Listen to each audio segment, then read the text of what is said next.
a tantrum. Clive! Where is he?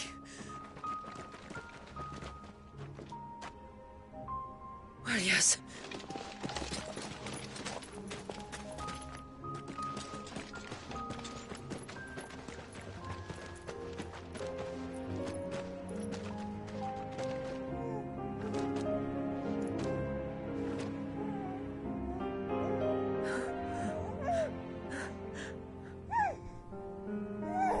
He's adorable.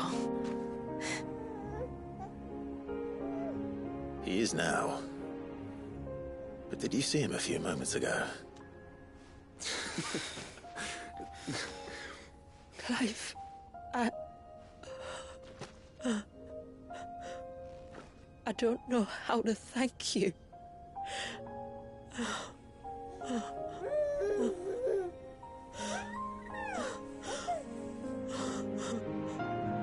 It's all right.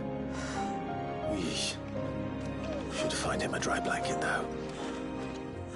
Wouldn't want the little monster catching a cold.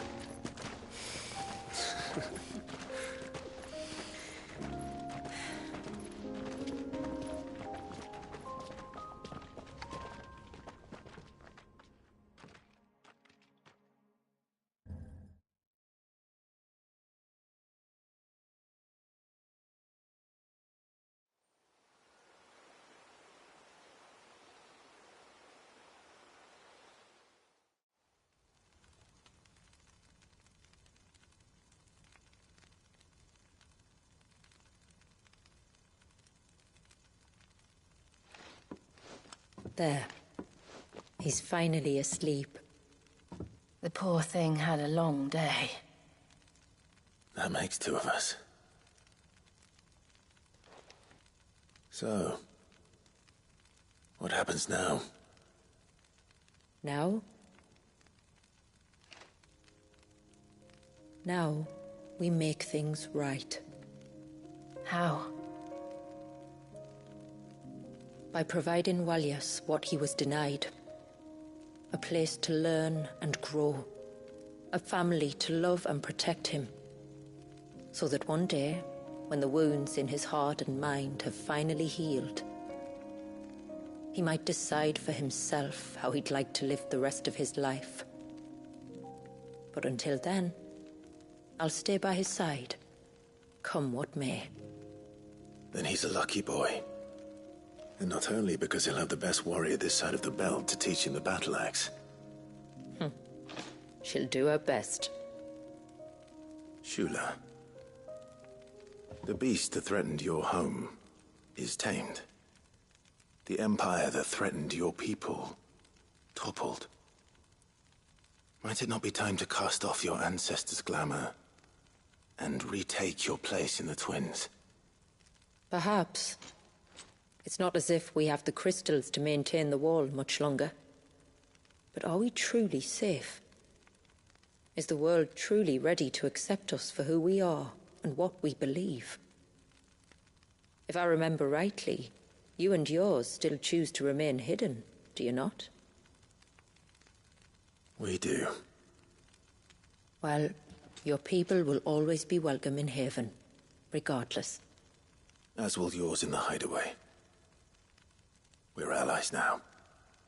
If there's anything you need from us, supplies, food, equipment, do not hesitate to ask. It's kind of you to offer. But we'll manage, just as we always have. Besides, I suspect you'll be needing everything at your disposal if you're going to save the world.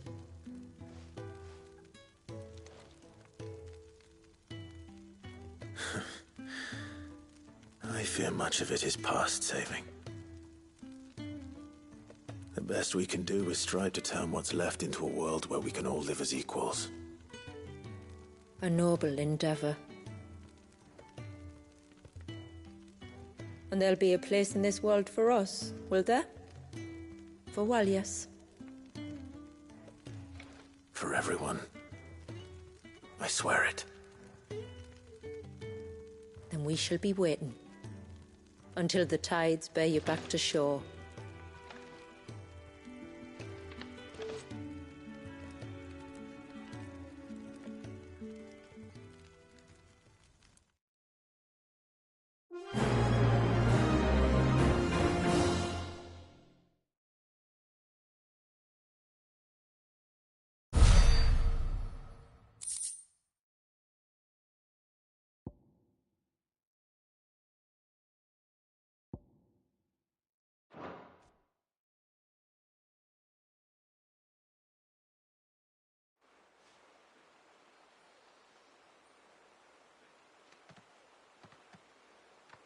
Do you think he'll be all right?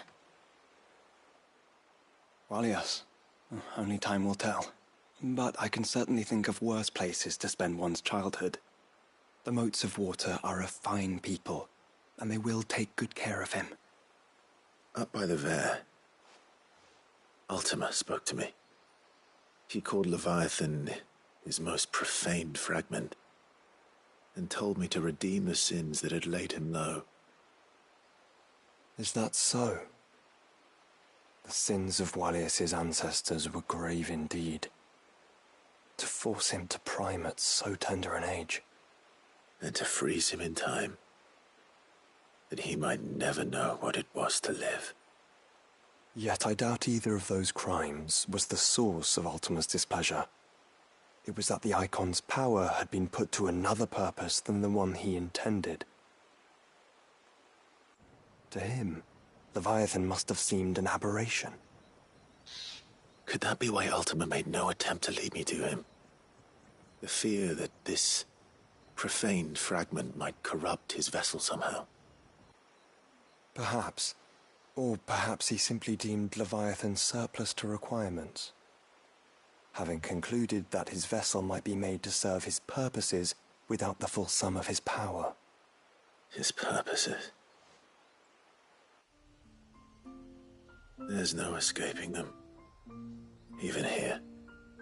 Hidden away in Mysidia, the blessing of the crystals proved nothing but a prison. A prison into which Wallius was born, and from which freedom is hard won. If the world doesn't change, if we don't change it, he'll end up suffering the same fate as every dominant who came before him. Then we must change it. That we must. And we shall.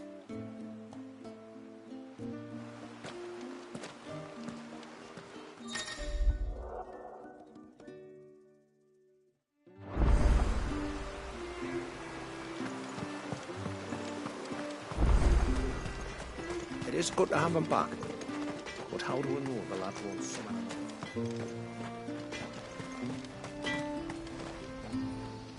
Reckon my steel's just as good as any.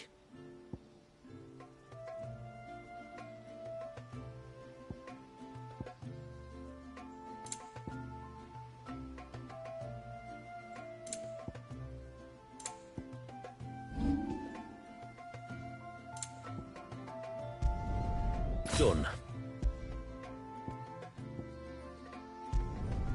Better than new.